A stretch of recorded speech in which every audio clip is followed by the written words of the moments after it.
I am sick of getting scammed by tire shops. We might actually do story time at the end of this video, but I went on Marketplace and picked up 2 tire machines so I never have to visit a tire shop again. All in, this was a lot cheaper than I expected. It's actually kind of life-changing. I don't know what took me so long to get around to this. This machine is the actual tire changer itself, and it was by far the most expensive piece of equipment that I needed. Now, I do not know a lot about tire machines. However, I have read that having an assist tower, like this one right here, is really, really useful when it comes to changing low-profile tires. This machine actually has 2 assist towers, so it must be like the Rolls-Royce of tire machines. At $1,800 on the second-hand market, it cost about as much as a Rolls-Royce too. And the second piece of equipment I bought is this, a wheel balancer, for only $550. Now this is a John Bean, which is the Snap-on brand. From what I hear, the John Bean is the one you want to get because you can calibrate it yourself, whereas if you have a Coates machine,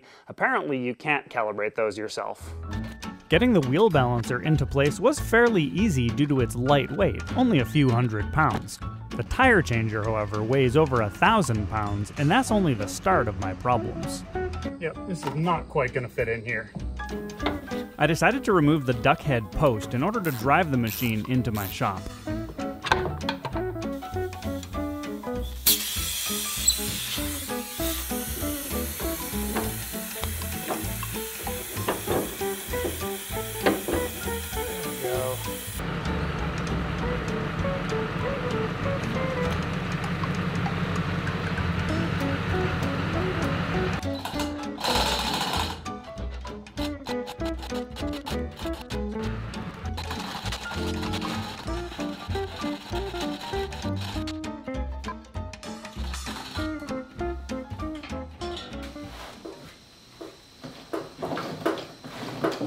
Oh my goodness, it is heavy. Whew. Eventually, with a helper, I was able to move the tire changer into place. I feel like I've been saying it for years at this point, but this is only a temporary setup until I build my new shop. I got my air source hooked up to this. Can you hear that hissing? There's a big leak in there. It's coming from inside the machine towards the back there. I'm wondering if that's why this machine was traded in.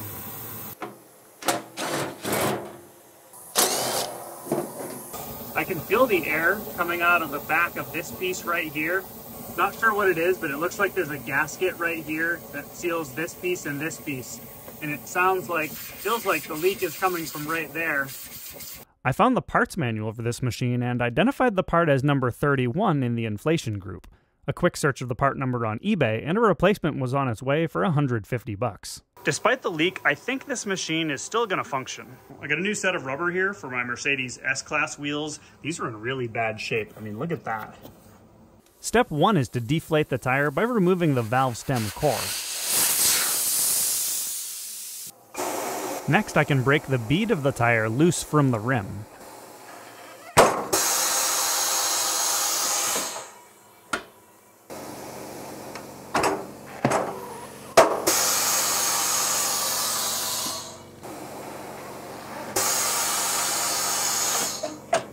When it comes to mounting an aluminum wheel to the turntable, the wheel is clamped externally.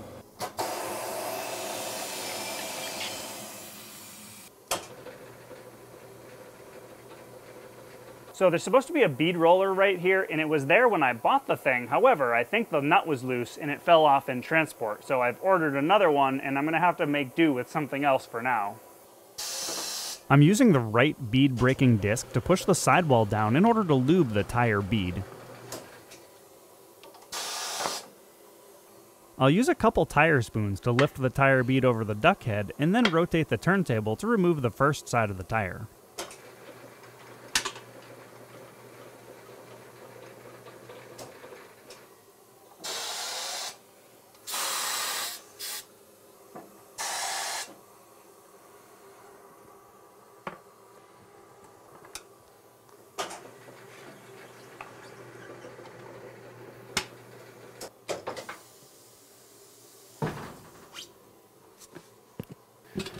New tire, it says inner side right here, so I gotta make sure this is on the bottom when I mount it.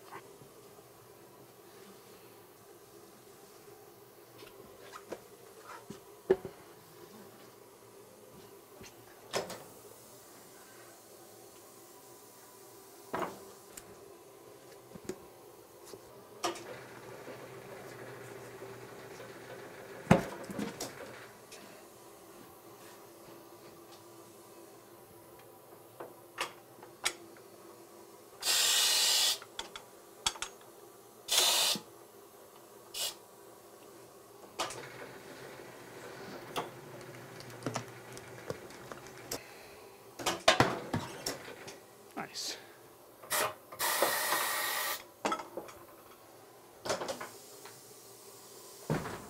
At this point, I need to inflate the tire, seating the bead in the process.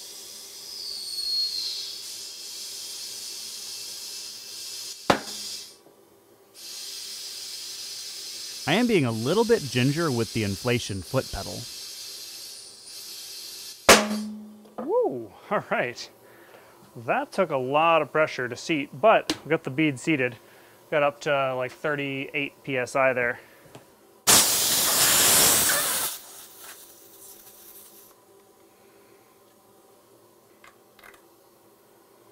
About 33 PSI, that looks good.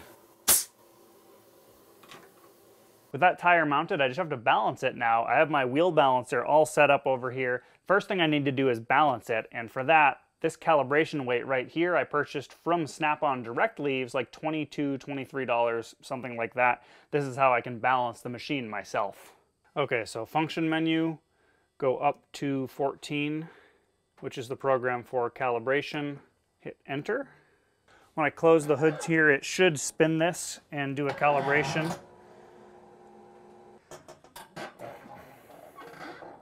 Okay, spin 2, so now it wants me to attach this weight. So I'll just screw it in. There's a threaded hole here. Get snug. I can feel the machine moving a little bit because it's not super stable. And that's it, it's calibrated. I'm standing on this pallet that the machine is mounted to try to steady it, so I'm just going to do that consistently when I balance the wheels, and hopefully that's good enough. It would be ideal to have a concrete slab here, but we'll see if this works for now.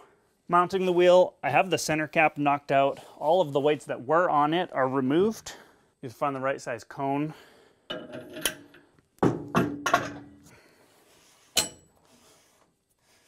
Tighten this up, get it snug. Give it a spin, make sure it looks like it is centered. So I've selected A2, which puts the wheel weights here and here. That is where these adhesive wheel weights will go on this aluminum wheel.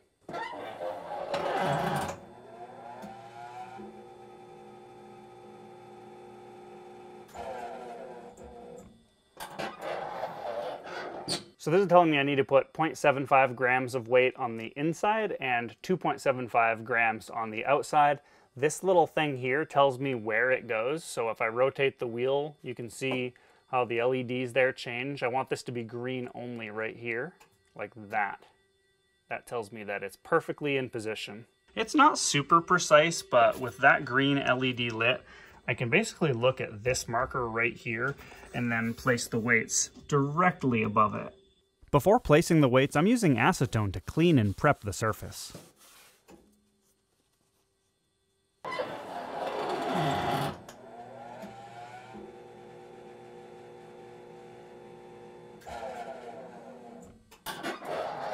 And when it shows 0 and 0, that tells me that the wheel is perfectly balanced. I turned my attention to the next wheel and I found this. Look at the weight placement on this. We have weights right there, and weights right there. If that's not an example of why not to go to a tire shop, I don't know what is. And on the inside of the wheel, we have one right here and another one over here. You're supposed to place weights in one spot, so maybe like the weights right here. And then with all of these weights on the outside, they really should have placed the weights right here, the right amount. All these extra weights are just adding more weight than is necessary to the wheel. Eventually, I got all 4 tires mounted successfully. It wasn't long before my replacement part came in. Hopefully this thing won't be too difficult to install. We got 2 quick disconnects on the top, got a couple threaded connectors there, and another threaded connector on the bottom. Okay, this thing's kind of hard to access. It's all the way in there. Oh!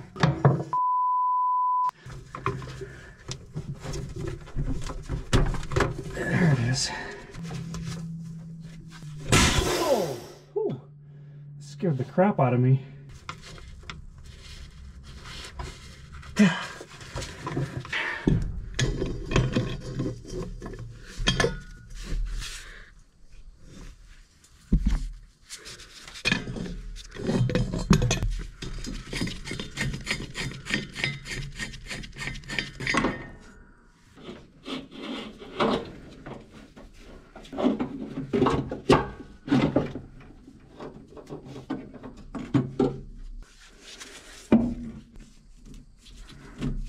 Okay, there it is. It's a lot easier to do when you have good access.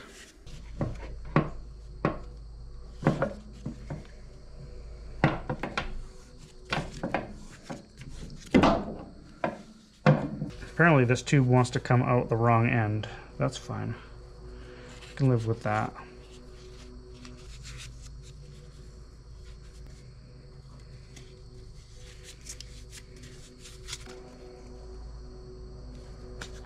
Reinstalling this thing is going to be a lot easier than removing it, I think.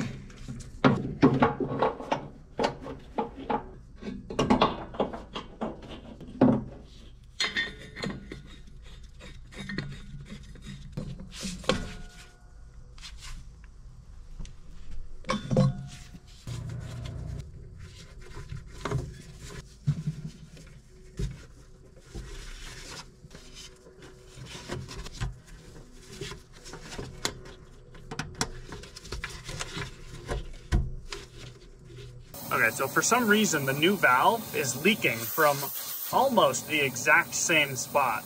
That just seems way too weird to be a coincidence. I decided to open the old valve to inspect it and see if it has any obvious leaks. Well, I don't see any obvious sources of leaks here.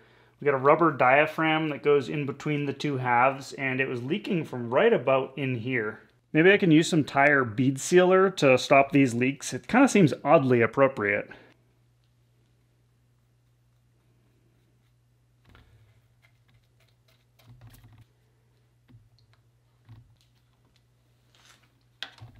All right, great success. Got the new valve installed and it is not leaking anymore. So I picked up this new set of wheels for my S-Class, and I actually drove all the way to Brooklyn, New York to get them. It's like a 4 or 5 hour drive, and it would have been worth it if I didn't get scammed. I'm gonna need to get this thing in the shop so I can remove the wheels and the tires.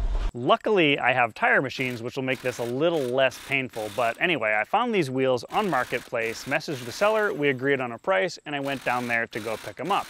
It ended up being at some independent tire shop, but I looked at the wheels, they looked good, so I paid for them, brought them home, and excitedly, I mounted them on the vehicle so I could bring them for a test drive. I started it up, and right away, the tire pressure warning light was flashing, which is not a good sign. After driving for about 5 to 10 minutes, an error message came up on the dash that said there are no TPMS sensors. But that's not the only issue. If we fast forward a few days, probably less than a week, the coating on one of the wheels started wearing off. So I think what happened is this tire shop somehow got a hold of this set of wheels, hopefully legally, and then they sent them off to get refinished very cheaply. And then when they reassembled everything, they didn't reinstall the TPMS sensors that almost certainly would have been there. I can be pretty sure of that because these wheels were only available, to my knowledge, as an option for the Mercedes S-Class. They're the AMG Sport wheels. So if I want to use these wheels, I now have to buy 4 new TPMS sensors, remove the tires, then I can install the sensors, then I can remount the tires and balance the wheels. However, because of the cheap refinishing job that they did, I think I'm also just going to have the wheels powder coated and done properly so that it has a durable finish on it. So while I have the tires off, I can then get it powder coated and then I can reassemble everything. So it really is nice that I have these tire machines, and this whole ordeal is one of the reasons that contributed to me buying these tire machines. I actually just noticed another big issue with these wheels. I had already shut the camera off because I was done filming, but I was looking at these wheels and I noticed they don't even have any wheel weights on them. So this tire shop didn't even bother balancing them for me. So thanks for that. Also, I just noticed that there's still adhesive on the inside of the wheels from previous wheel weights. It looks like it was spray painted over. So I think this wheel refinishing was actually cheaply spray painting over it. And that would explain why it's peeling off.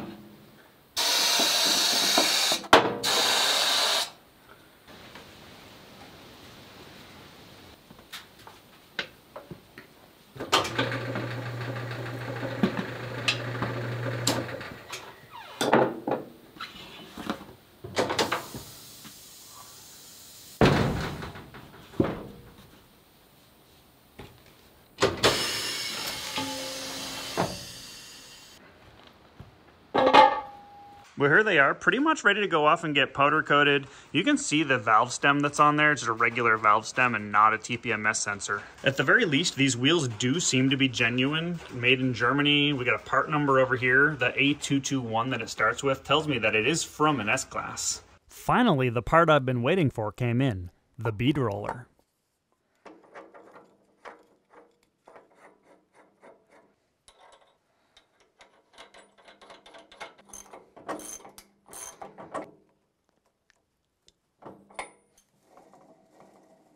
So in order to demonstrate the use of this bead roller, I have here the most low profile tire and wheel combination that I have. It's from my Volkswagen Golf R. It is a 35 aspect ratio, and the wheel itself is damaged from hitting a pothole. The tire is basically brand new, so I think it makes sense to remove this tire from the wheel. As for the wheel itself, I know that repairing aluminum wheels is generally looked down upon, but this wheel might be repairable. These low-profile tires can be extremely difficult to change if you don't have the right equipment, but if there's a correct machine for the job, it's this one.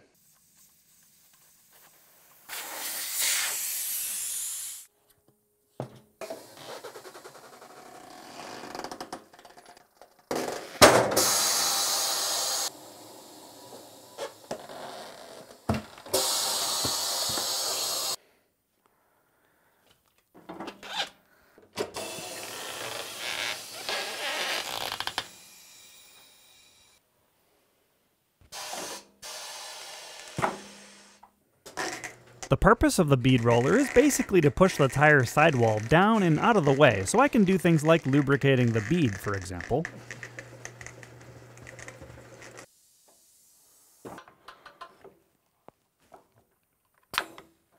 The bead roller is pushing this bead down so I can get my tire spoon in there, but I think I have to lift that up and get it out of the way now. Ooh, that's tight. There it is. So the tires I did before this had an aspect ratio of 40. They were a lot easier than this. Okay, first things first, get it up over the duck head.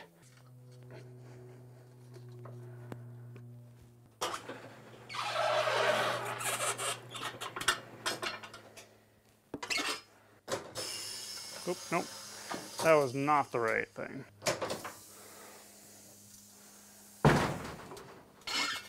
Cool. Perfectly good tire. Well, now that I have this tire off, you can see that it's bent all the way back to in here, so I think that repairing this would be very difficult to do, and it would be pretty sketchy. All right, I just got these wheels back from the powder coating place, and they turned out really nice. I bought 4 of these new TPMS sensors. To install this sensor, you basically just stick it through the hole here, and then on the top, I can just use this nut to hold it in place. All things considered, it was really easy to install. I think these AMG wheels are going to look really good on the vehicle. Now, I haven't bought a new set of tires for them yet, but when I do and I get them mounted up, I will post a picture on Instagram. So I promised you some stories about how I got scammed. I already told you the story about these wheels. However, I have more stories. So that damaged Volkswagen wheel right there. After that damage happened, I went and bought a new set of 4 of those wheels because I really like them. I found them on, I think it was Craigslist. The thing is, they needed new tires, so I brought them to the tire shop, got new tires installed, mounted them on my vehicle, and then within a couple days, one of the tires went flat. Well, I found out that it was actually leaking from the valve stem, and when I pulled the valve stem cap off of it, I could see that it was all corroded. Now, when you bring your wheels into the tire shop, they charge you a valve stem fee so that they can replace the valve stem, and they charged me that fee, but they never replaced the valve stem. That's probably something that most people wouldn't even notice, but I did notice it because of the leak. And if it weren't for the leak, I wouldn't have noticed. So that's sort of a mild scam, but it is something I paid for, and they didn't give me what I paid for, which is really annoying. Another story is that I brought my Range Rover in to get some new tires, and they wanted to charge me $40 to do a TPMS service, and I went ahead and said, yes, go ahead and do it. I did that knowing that the parts for this, I can buy retail for $10. So it's worth noting that they have a substantial markup on these parts. Now, this was the same tire shop that didn't replace my Volkswagen valve stems. I don't remember if this was before or after that, but the point of the story is that I have no idea whether or not they actually did the overpriced TPMS service. Frankly, I don't think they can be trusted, and if I had to put money on it, I'd guess that they probably didn't do it. I have plenty of stories about getting alignments done at tire shops too, and multiple times I've gone in and they say the printer doesn't work, so you have no way of telling whether or not they actually did the alignment. At least one other time I got an alignment done, and I could see that they never even put a bolt on the nut to loosen it and make the adjustment, even though the printout that they showed me in that case says they made the adjustment, but I know they didn't actually make the adjustment. So I don't know if they had a way of fudging it, or maybe they took a hammer and just like banged it to try to bend the suspension parts into shape. But let me tell you, these tire shops do some sketchy stuff, so I would recommend not trusting them. Anyway, I'm really excited to have my own tire machines. The number one reason is so that I can make sure the job gets done correctly. I'd say the number two reason is actually time savings, because before I got these, I'd have to drive to the tire shop, which does take a little bit of time. You have to sit in the waiting room, sometimes for hours, and then I have to wait for them to actually change the tires. Having these tire machines, I save all the time it takes me to drive back and forth to the tire shop and wait in the waiting room for them to actually get to my vehicle, which is sometimes substantial. Then I'd say the third reason is that eventually I will save money, but it's going to take a lot of use out of these things to actually start saving money. So I have a lot of projects waiting for me to finish them right now, and I'm going to try to get videos out more frequently, but I wanted to say thank you guys so much for watching, and I'll see you in the next video.